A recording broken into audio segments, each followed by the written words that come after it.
Muy buenos días, amadísima congregación, y gracias por una vez más por concederme el privilegio de compartir la palabra. Y entramos ahora a una nueva unidad que titula toda la unidad: Apartados, una vida vivida para Dios. Y el tema de hoy es la santidad de Dios. Esa es la sesión 1. En todos los, haber estado aquí más de 11 años, y el pastor me ha concedido el privilegio de compartir la palabra más o menos unos 8 años o algo así. De todos los temas, este es el tema que más me dio en qué pensar y reflexionar, y espero que eso ocurra con cada uno de nosotros aquí presentes el día de hoy. La santidad de Dios. Miren, los reyes y reinas de diferentes naciones tienen un título vitalicio, un título que usualmente, salvo en el caso de alguien que es derrocado o su reino conquistado por otro, pero usualmente comienza con la muerte del rey anterior y culmina con la muerte del rey actual. Nos dice la Biblia en 2 Samuel 5, versos 4 y 5. Era David de 30 años cuando comenzó a reinar, y reinó 40 años. En Hebrón reinó sobre Judá 7 años y 6 meses, y en Jerusalén reinó 33 años sobre todo Israel y Judá. Ahora en nuestros días, en comparación, la reina Isabel reinó por 70 años. Pero ¿qué tienen ambos en común? Que el reinado termina con la muerte del monarca. Pero el reino de Dios es un reino permanente. Un reino permanente. Salmos capítulo 9, versos 7 y 8 dicen: pero el Señor reina por siempre. Para emitir juicio ha establecido su trono. Juzgará al mundo con justicia. Gobernará a los pueblos con equidad. El Salmo 145, 13 nos dice: tu reino es reino de todos los siglos, y tu señorío en todas las generaciones. Permítame hacer una breve tangente aquí, que no la puedo resistir, porque es algo que estoy seguro que a más de uno de ustedes le ha tocado, que alguien algún día le pregunte, en proceso de evangelizar a usted, y le preguntan: ¿y qué hay? Y no sé por qué luego se van de los africanos, dicen, y lo hacen un poquito más conciso: de los pigmeos, dicen, que nunca han escuchado del Señor. ¿Se van al infierno todos? Entonces, personalmente, a mí me gusta ocupar este versículo aquí. Pero el Señor reina por siempre, para emitir justicia ha establecido su trono. Justicia. Juzgará al mundo con justicia y gobernará a los pueblos con equidad. En otras palabras, supongamos que de esos pigmeos que le llaman, hay 1, 2, 10, 1000 que andan buscando, porque ellos saben que hay algo más que lo que su religión les indica, y ellos andan buscando, ellos saben que eso que le están presentando no es correcto, y ellos están buscando, y se murieron. ¿Qué pasa? El Señor gobernará a los pueblos con equidad. Él los va a juzgar de acuerdo a lo que ellos tenían que traer al Señor. Y luego yo lo termino con, pero bueno, suficiente de los primeros, ahora preocúpate tú de tu salvación, les digo. ¿Ok? Bueno, eso es una tangente. Para los cristianos solo hay un rey, Cristo Jesús. Los que en Él creemos somos apartados del resto de la humanidad y pasamos a ser hijos de Dios y llamados a vivir en santidad. Van a haber varios versos que por tiempo solamente se los voy a citar cuáles son y no los voy a citar por completo. Primera de Pedro, capítulo 1, versos 15 y 16. Ahora, la idea central de hoy es de que Dios es santo y apartado de todo lo demás en su creación. Y como vamos a ver en esta sección, los cristianos podemos vivir una vida consagrada, apartada para la gloria de Dios con y en santidad. El pasaje bíblico que vamos a ver es el Salmo 99, versos 1 al 9. Y a manera de introducción, veamos. Dios es santo, odia el pecado y no tienta ni celebra el pecado. No podemos culpar a Dios por nuestra falta de santidad. La falta de pureza disminuye nuestra santidad espiritual, deshonra y ofende a Dios, porque Él es santo. Vea Santiago capítulo 1, verso 13. Ya lo hemos visto varias veces aquí. Vivir en santidad depende del individuo.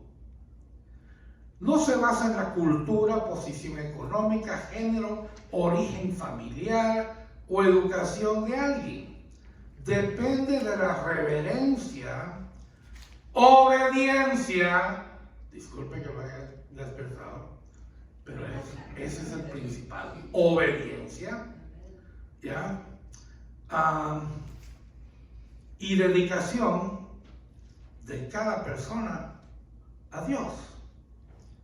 Como cristianos debemos vivir una vida santa y agradable a Dios, con intencionalidad, es decir, ese debe ser nuestro propósito.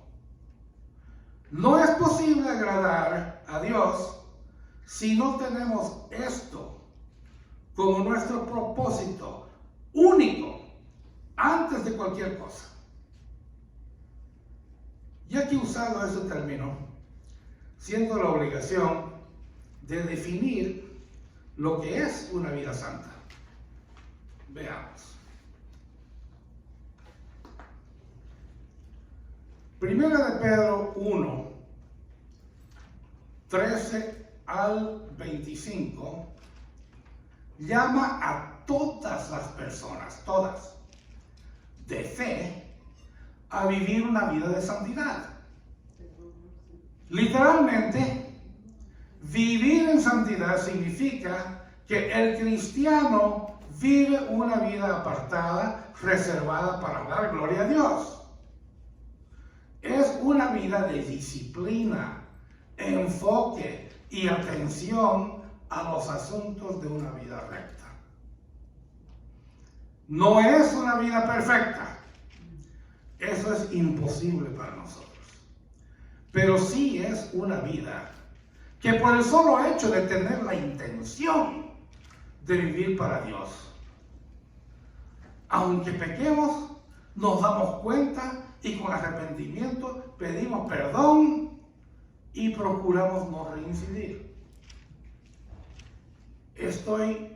Una persona está todo el tiempo consciente, en mi caso por ejemplo, estoy todo el tiempo consciente de que no soy lo que quisiera ser para Dios, pero estoy feliz de que ya no soy lo que era.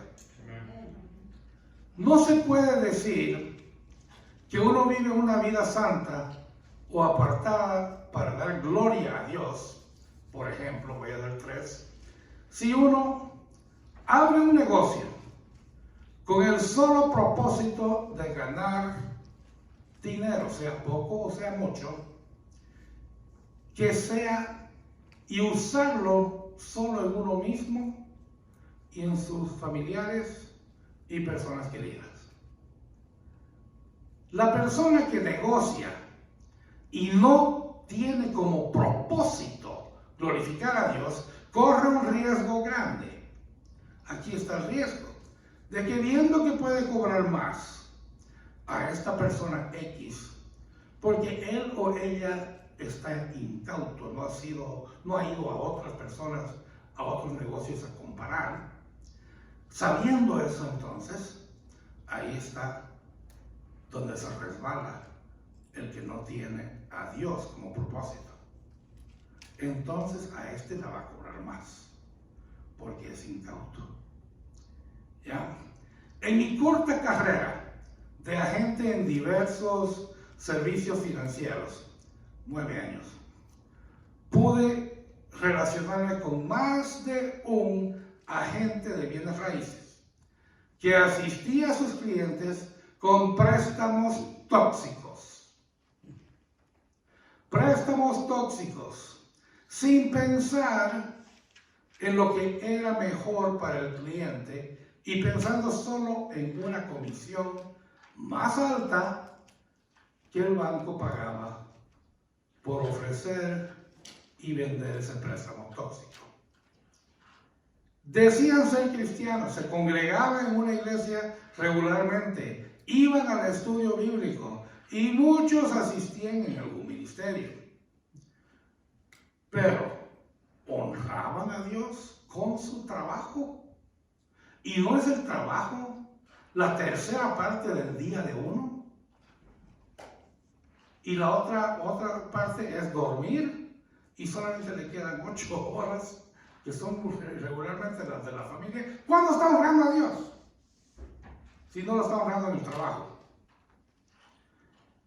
Bajemos un poco. El mecánico cristiano que cuando sus clientes llevan el carro para algo como arreglar los frenos o un cambio de aceite, recójalo a las 5 de la tarde, viene uno a las 5 de la tarde, no te puedo dejar salir así. Mira, necesitas esto, y no lo necesitan. Y no te puedo dejar, no voy a estar bien con Dios dejándote salir. Así, sin ese arreglo. Porque si algo te pasa, eso está en mí. Y así lo hacen. He visto, soy testigo. O aquella persona, vamos a algo mucho más simple, que está llegando a su trabajo, va a llegar tarde, y llama a su colega que está en el trabajo y le dice: te ruego, márcame mi tarjeta. Eso ocurre mucho también. Pero todas estas son decisiones tomadas por personas que obviamente no tienen el vivir una vida santa dedicada al Señor como el propósito de sus vidas. Ahora se da una idea de lo que es vivir una vida santa. Independiente de los pecados que cometemos, casi todos sin pensar, y que después nos damos cuenta, nos arrepentimos de corazón. Independiente de esto, estoy hablando de estar conscientes de que lo que hago, lo hago para el Señor. Estar conscientes de eso. El decir recibí a Jesús como mi Salvador, venir a la iglesia, estudio bíblico, bautismo, todo esto me pone en una posición de vivir una vida apartada para el Señor. Pero solo voy a vivir esa vida cuando yo tome la decisión y dé el primer paso. De que todo lo que hago y haré es para la gloria de mi Señor, con propósito, con intención.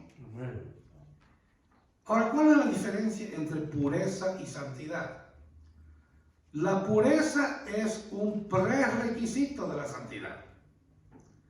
Esto significa que ningún hombre puede ser santo sin antes ser puro. Imposible, dirá. Pero daré un ejemplo. Si tuviera usted una servilleta blanquita, blanca, y pasa y limpia algo y quedó ya sucia. Es lo que ocurrió hace 2000 años. Estábamos muertos en nuestros pecados. El Señor vino y no fue nomás que murió por nuestros pecados, pero los pecados le fueron imputados a Él. O sea que se los llevó los pecados. Entonces, aquí va lo que leíamos ahora que decía David, me parece, en un salmo. Dijo, el Señor me recompensó por hacer lo correcto. Él ha visto mi inocencia. Y nos ponemos a pensar, ¿inocente yo? Pero sí, inocente, porque pusimos todo nuestro peso, toda nuestra decisión, todo lo que tenemos en manos del Señor. Y Él se llevó los pecados y podemos decir, el Señor, Él ha visto mi inocencia. Entonces pidamos al Señor que nos ayude a entender la importancia de mantenernos puros y santos delante de Él y no caer en pecado.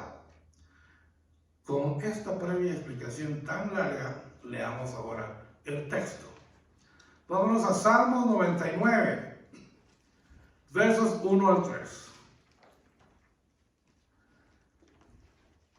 Ok, entonces nos vamos. Jehová reina, temblarán los pueblos. Él está sentado sobre los querubines. Se conmoverá la tierra. Jehová en Sión es grande y exaltado sobre todos los pueblos. Alaben tu nombre grande y temible. Él es santo. Gloria a su nombre. Gloria a su nombre. Reconozcamos que Dios está apartado de toda su creación en su grandeza por ser Dios, creador, único, justo y puro. Dios es así. Y los creyentes necesitamos mantenernos puros y santos delante de Él. Ningún reino se puede comparar con el reino y el trono de Dios. Aquí el salmista le recuerda al pueblo que Dios, quien está sentado en su trono de gloria, estremece la tierra y hace temblar las naciones. Ahora, la alabanza forma parte de todo lo que debe hacer el cristiano. Y el salmista exhorta al pueblo de Dios a que alabe a Dios. Se puede alabar a Dios en cualquier lugar. Ojos abiertos, ojos cerrados. Día, noche, en toda situación, buena y mala, se puede alabar a Dios. Dios es temible. Muchas personas le temen a la oscuridad. Yo antes le temía a volar en avión. Ahora ya no. Pero aquí tengo testigo de que yo le tengo una fobia increíble a los freeways. ¿Verdad, Rosario? Pero es una fobia increíble y cada día es más acentuada. Dios es temible, ¿ok? Y es el único que es verdaderamente temible. Verso 3. Su exaltación es eterna y es ensalzado en todos los lugares. Verso 2. El creyente necesita tener un temor saludable de Dios. La persona que teme a Dios también lo ama. Y lo hace porque reconoce su grandeza, su gracia, su amor y misericordia. El salmista termina el versículo diciendo de que Dios es santo. También estamos llamados a ser santos porque, y este se lo voy a leer, Dios es santo y al ser santo espera lo mismo de aquellos que lo aman. Se lo voy a leer, Levítico capítulo 11, verso 45. Dios dice: porque yo soy Jehová, que os hago subir de la tierra de Egipto, para ser vuestro Dios. Seréis pues santos, porque yo soy santo. Ahí está. El salmista está animando al lector a que admire la grandeza de Dios. Para recapitular estos primeros 3 versos. Dios reina sobre toda su creación. Nada que haga el hombre se puede comparar con lo que Dios puede hacer o crear. Dios tuvo un orden en cómo creó en 6 días todo. Él no dijo, ahí está todo y lo tiró de un solo saque. No, tuvo orden. Lea el primer libro de Génesis. Segundo punto, de que Dios es grande y su nombre será exaltado.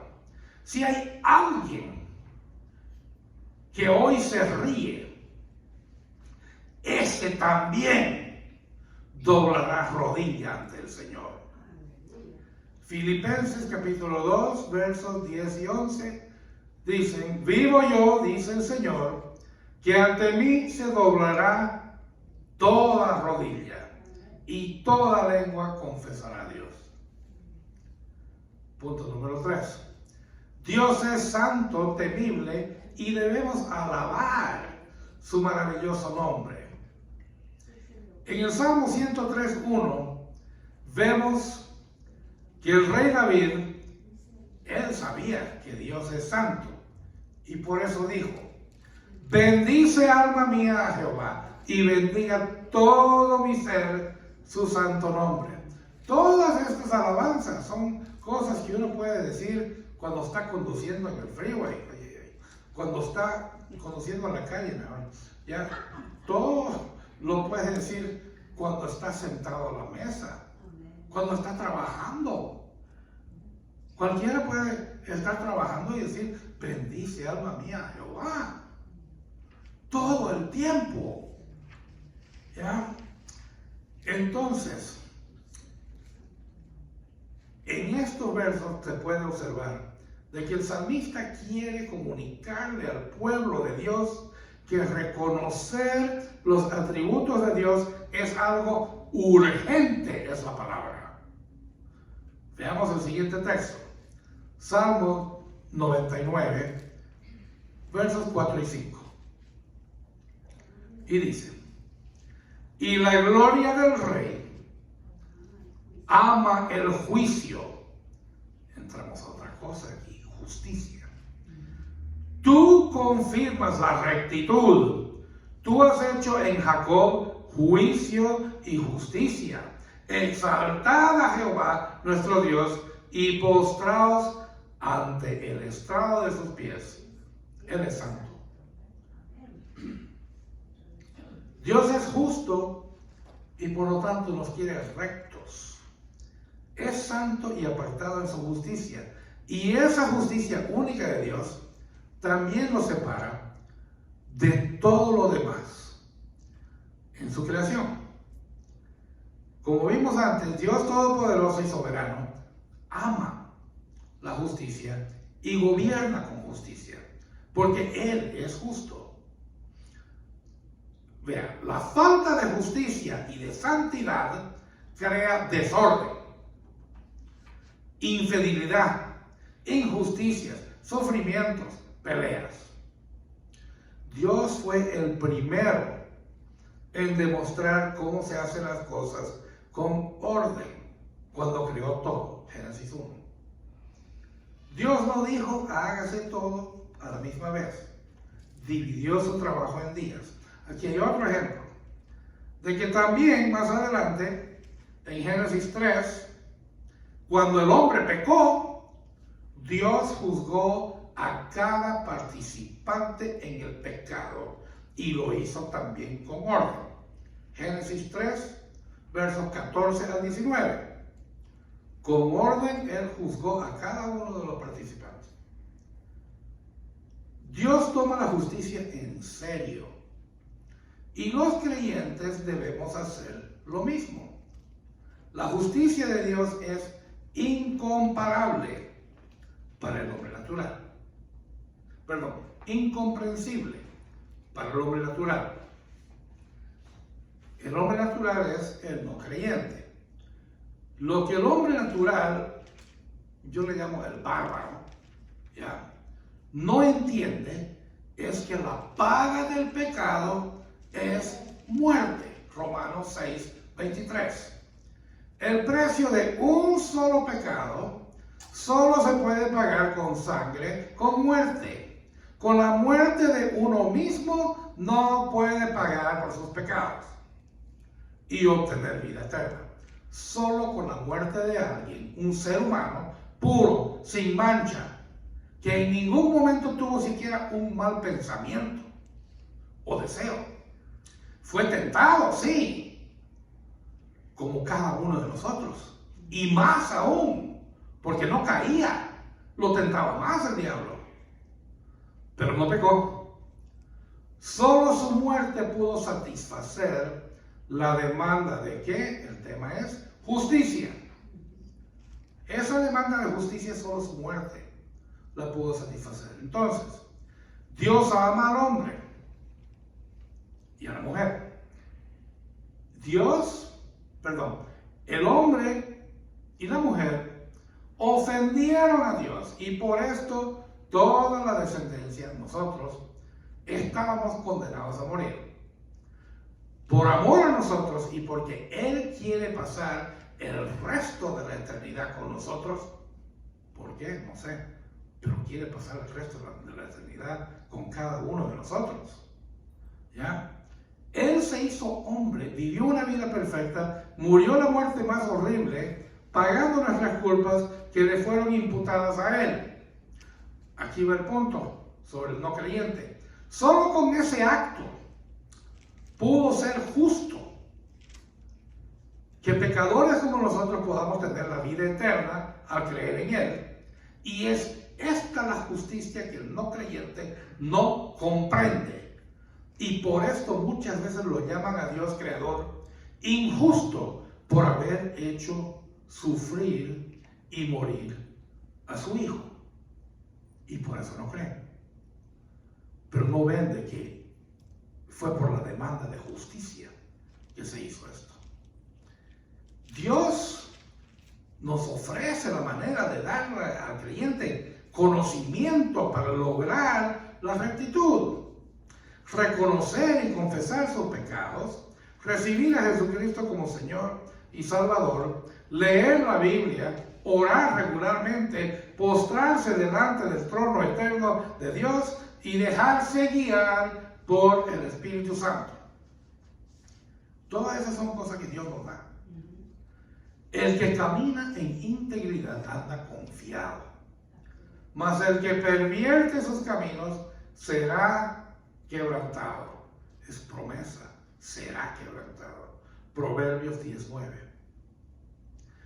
Para obtener la limpieza espiritual necesitamos, esa palabra, obedecer a Cristo y vivir en santidad. De no ser así, podemos entristecer al Espíritu Santo y afectar nuestra relación con Dios si volvemos a vivir una vida sin estar centrados en Dios. El perdonado está perdonado, pero necesita mantenerse puro para alabar a Dios, exaltar su nombre y orar y mantener un corazón puro. Vea Salmo 51:10, cuando David se arrepintió. Dios, por medio del Espíritu Santo, puede ayudar al creyente a identificar y reconocer sus pecados, arrepentirse y confesarlos.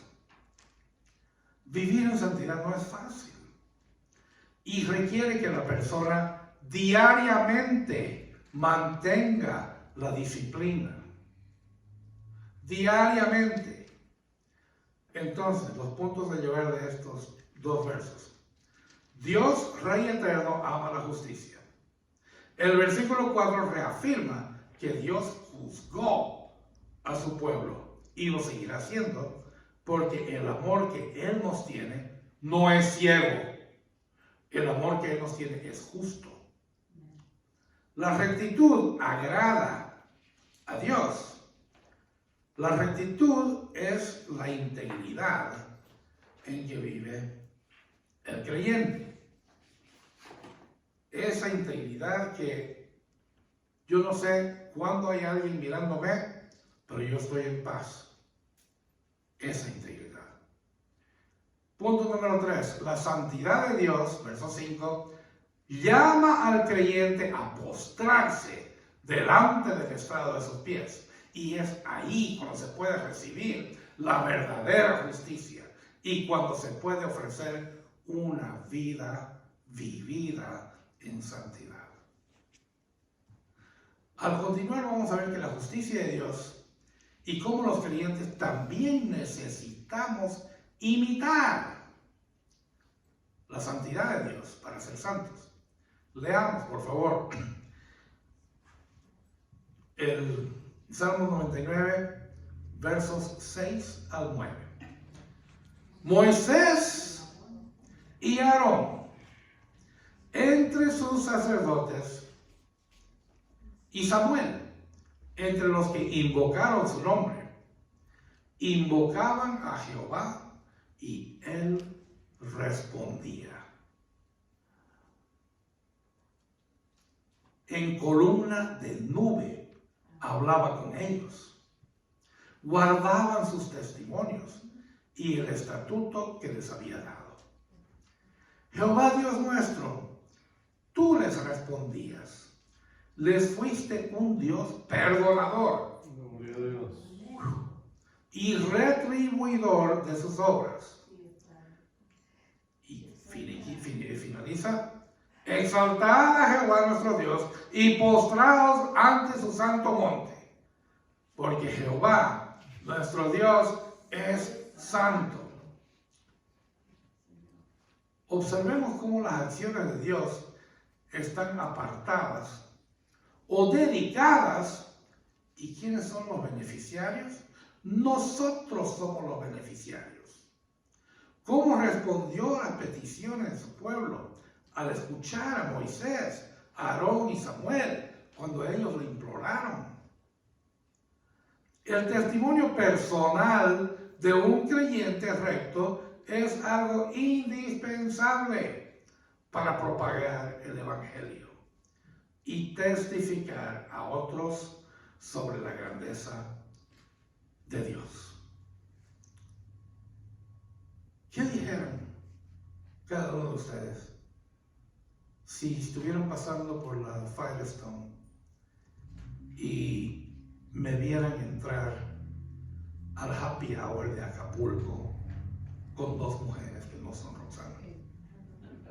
Eso no es un testimonio recto. O sea, me imagino, yo quisiera que vengan a contarle al pastor antes que a Roxana, ¿ok? Pero ven, me compromete, ¿no?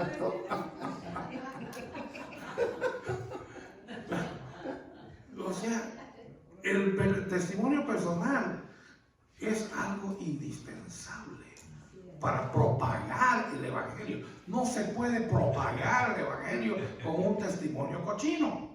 No se puede. Ya se le van a reír a uno. Y es verdad que al principio, cuando uno es recién converso, la gente que lo conoce a uno se ríen de uno. Al menos de mí se reían. ¿Vos? ¿Con la Biblia? Y de un lado me decían, ¿ya? Mi hermano, que me conocía mejor que nadie, me miró y me dijo todo lo que yo era. Y traté de explicarle que estoy queriendo cambiar y ya he cambiado. No me creyó. Pero toma tiempo el testimonio. Hay que machacarlo y machacarlo el testimonio y que vean. ¿Ya? Entonces en estos versos vemos que el testimonio del santo, fiel y misericordioso Dios tiene mucho valor. Su fidelidad al contestar las oraciones de 3 hombres que dejaron testimonio piadoso y que fueron obedientes a él. Verso 7. Aún impacta la vida de millones de personas a lo largo de los siglos. El verso 7 dice que ellos, Moisés, Aarón y Samuel, guardaban sus testimonios y el estatuto que les había dado. Sabemos que Dios contestó las oraciones y lo hizo con fidelidad. Verso 8. Es importante notar que Dios solucionó lo que para el hombre era imposible hacer. Si observamos el ministerio tan corto que tuvo el Señor Jesús, que fue el único completamente recto y sin pecado, y comparamos el impacto que han tenido sus obras y sacrificio en todo el mundo, podemos afirmar que los testimonios del ministerio del Señor se expandió por toda la nación y más allá de Israel y por todo el planeta y por 20 siglos hasta hoy. El testimonio de él. En estos versos también se puede apreciar la fidelidad de Dios para con los hombres que él escogía para que fueran representantes de su ley. Es importante reconocer que Dios es perdonador, porque ninguno de estos 3 hombres era perfecto. Dios busca la obediencia, no la perfección. Cristo es el único perfecto, sin pecado alguno. El salmista vuelve a animar al creyente a venir delante de Dios, a exaltar su nombre, reconociendo que Él es indiscutiblemente santo. La santidad requiere fidelidad total de parte del creyente, y esto incluye su manera de pensar y vivir. En Romanos 12:1, Pablo dice: así que, hermanos, os ruego por las misericordias de Dios que presentéis vuestros cuerpos en sacrificio vivo, santo y agradable a Dios, que es vuestro culto racional. Es vuestro culto racional. Por todas las misericordias que Él tuvo, es lo menos que podemos hacer, es lo que debemos hacer en gratitud. Es nuestro culto racional. Y es un sacrificio vivo. ¿Qué es un sacrificio muerto? Un sacrificio muerto, lo mataron, se queda en el altar, que el sacerdote haga lo que haga. Pero un sacrificio vivo no quiere estar ahí y se quiere salir, y es lo que nos pasa a nosotros, que debemos estar como dice la palabra, pegados a la cruz, clavados con Él, pero no nos queremos salir. Nos queremos salir. Eso es un sacrificio vivo. Y estamos vivos y no obedeciendo lo que nos pide la carne, sino que obedeciendo al Señor. Dios escogió a estos sacerdotes, versos 6 y 7, que servían a Dios, obedecían sus estatutos, eran rectos delante de Él. Ellos invocaban a Dios, Él los escuchaba y al contestar sus súplicas, beneficiaba a todo su pueblo. Dios escogió a los sacerdotes y hablaba con ellos. Hoy Dios habla a todo creyente individualmente mediante la oración contestada, el estudio de la Biblia, la predicación de la palabra, el servicio de adoración, etc. Pero el Señor nos habla. Dios fue fiel a Israel, verso 8. El salmista reconoce la fidelidad de estos hombres que vivieron su vida en obediencia. Y el pueblo de Dios es testigo de que Él perdona, porque ellos fueron testigos de la distribución de la gracia y el favor que Dios les otorgó. Comencemos hoy día, hoy mismo, a vivir en santidad, haciendo lo siguiente. Confesemos a Dios todos nuestros pecados. Para obtener la santidad se necesita estar limpio. Y la única solución es confesarlos por fe y aceptar que Cristo es el Hijo de Dios. Juan 3:16. Confiese los pecados que haya cometido en público, en privado o a escondidas. Congréguese con otros fieles creyentes. Es imposible vivir la fe aislado. Jesucristo dijo, porque donde están 2 o 3 congregados en mi nombre, ahí estoy yo en medio de ellos. Mateo 18:20. Oremos y leamos la Biblia. La oración es uno de los componentes más importantes para mantenerse en santidad. Dios llama al creyente a orar sin cesar y a leer la Biblia para obrar conforme a la voluntad de Dios. Vea Josué capítulo 1, verso 8. Ahora, conclusión. Reflexionemos en lo que aprendimos en esta sesión para vivir en santidad. La santidad no es posible si una persona no está apartada para Dios, nuevamente con el solo propósito en este mundo de servirlo a Él.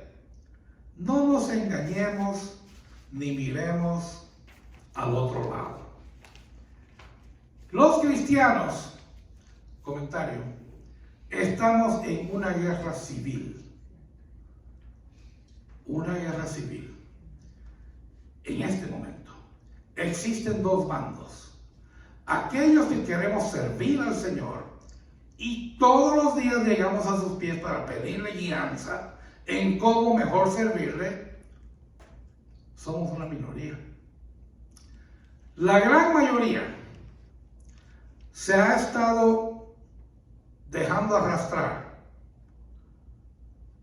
desde los 1980, cuando se empezó a utilizar la palabra autoestima, basándose en una obra por el reverendo Robert Schuller, que tenía el propósito de una nueva reforma, así como Martín Lutero hizo la reforma, él también tenía ese propósito.